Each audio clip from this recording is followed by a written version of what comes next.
Government economic managers are on the spot for dishing out irrational tax incentives and exemptions, and worse still, fail to review what a new report titled Improving Tax Expenditures Reporting in Uganda for Improved Socioeconomic Benefits describes as unwarranted blank check.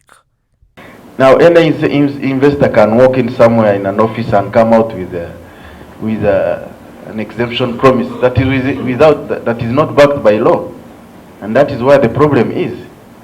In fact, my major concern is that some of these incentives are actually undermining competitiveness, especially incentives that have gone into manufacturing.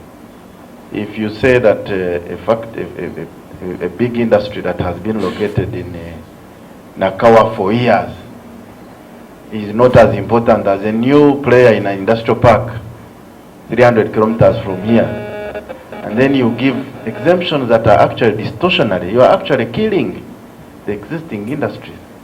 While discussing the Siatini Uganda authored report, the panel of experts largely concurred with the USAID-supported study, which calls for cost-benefit analysis report for the country's tax expenditure. Uganda is not generating sufficient revenues to service that with its own means.